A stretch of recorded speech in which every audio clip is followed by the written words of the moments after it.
रही है गाड़ियाँ। और ये देखिए कई एम्बुलेंस का भी आवाज़ जा रहा होगा। ये देखिए भीषण जाम, कोई है ही नहीं। अब बिहार में 15 साल से पुराने सरकारी वाहन सड़कों पर नहीं चला पाएंगे। लेकिन ऐसा क्या हुआ कि सरकार को यह आदेश देना पड़ा, हम आपको इस रिपोर्ट में बताएंगे। उसके पहले नमस्कार, न्यूज फॉर नेशन देख रहे हैं आप और मैं हूं अदिति आपके साथ। तो चलिए आपको बताते हैं कि हम ऐसा क्यों कह रहे हैं कि अब बिहार की सड़कों पर 15 साल से पुराने सरकारी वाहन नहीं चल पाएंगे और इस फैसले का आम जनता पर क्या प्रभाव पड़ेगा, किन किन वाहनों पर ये जो नियम है वो लागू होगा, ये सब कुछ अभी हम आपको बताने जा रहे हैं। तो देखिए, बिहार सरकार ने प्रदूषण नियंत्रण और उसी के साथ साथ पर्यावरण संरक्षण को ध्यान में रखते हुए 15 साल पुराने सरकारी वाहनों के संचालन पर पूरी तरीके से रोक लगाने का फैसला किया है। राज्य परिवहन आयुक्त ने सभी जिला परिवहन अधिकारियों मतलब डीटीओ और उसी के साथ साथ मोटर यान निरीक्षणों एमवीआई को इस आदेश का सख्ती से पालन करने का निर्देश दिया है। अब जो भी सरकारी वाहन 15 साल की तय सीमा पूरी कर चुके होंगे या फिर करने वाले होंगे, उन्हें दोबारा सड़क पर चलाने की अनुमति नहीं मिलेगी।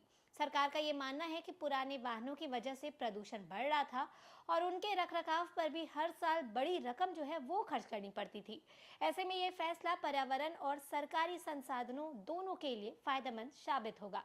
पहले किसी वाहन की फिटनेस मोटर यान निरीक्षक की जांच के आधार पर तय होती थी, लेकिन अब केंद्रीय मोटर यान नियमावली के नियम 92A के अनुसार तय अवधि पूरी होने पर वाहन का पंजीकरण स्वतः समाप्त हो जाएगा। यानी अब किसी भी विभाग को ऐसे वाहन का दोबारा रजिस्ट्रेशन कराने या फिर उसकी अवधि बढ़ाने की अनुमति नहीं मिलेगी और इससे पूरी प्रक्रिया जो है वो अधिक पारदर्शी बनेगी और मानवीय हस्तक्षेप की संभावना भी काफी हद तक खत्म हो जाएगी। सरकार ने यह भी स्पष्ट कर दिया है कि 15 साल पुराने सरकारी वाहनों को केवल पंजीकृत वाहन स्क्रैपिंग सुविधा मतलब रजिस्टर्ड व्हीकल स्क्रैपिंग फैसिलिटी के माध्यम से ही नष्ट किया जाएगा और इन वाहनों को खुले में कबाड़ के रूप में नहीं बेचा जाएगा और ना ही किसी दूसरे उपयोग के लिए चलाया जा सकेगा। वैज्ञानिक तरीके से स्क्रैपिंग होने से पुरानी लोहे और उसी के साथ साथ अन्य पुर्जों की रिसाइकलिंग हो पाएगी। इससे पर्यावरण को नुकसान कम होगा और राज्य में वाहन रिसाइकलिंग उद्योग को भी बढ़ावा मिलेगा।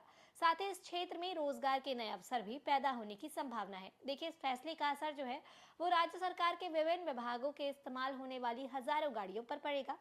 कई विभागों को अब भी पुराने वाहनों की जगह नए वाहन खरीदने होंगे और सरकार का यह उद्देश्य है कि सिर्फ पुराने वाहनों को हटाना ही नहीं बल्कि धीरे धीरे सरकारी बड़े और आधुनिक पर्यावरण के अनुकूल बनाना भी है।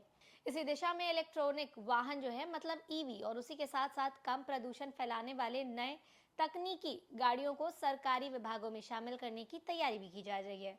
तो देखिए, विशेषज्ञों का भी कहना है कि पुराने वाहन नए मॉडलों की तुलना में कई गुना अधिक धुआं और हानिकारक गैसें जो हैं वो छोड़ते हैं और यही वजह है कि बड़े शहरों में वायु प्रदूषण लगातार बढ़ रहा है और ऐसे में वाहनों को हटाने से हवा की गुणवत्ता में सुधार होने के भी चांसेस जो है वो दिखाई दे रहे हैं।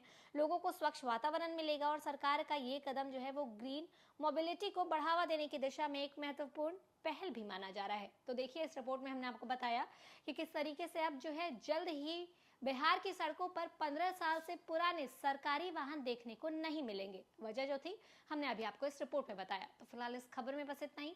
ऐसी ही लगातार जानकारियों के लिए बने रहे न्यूज फॉर नेशन के साथ। तब तक के लिए नमस्कार।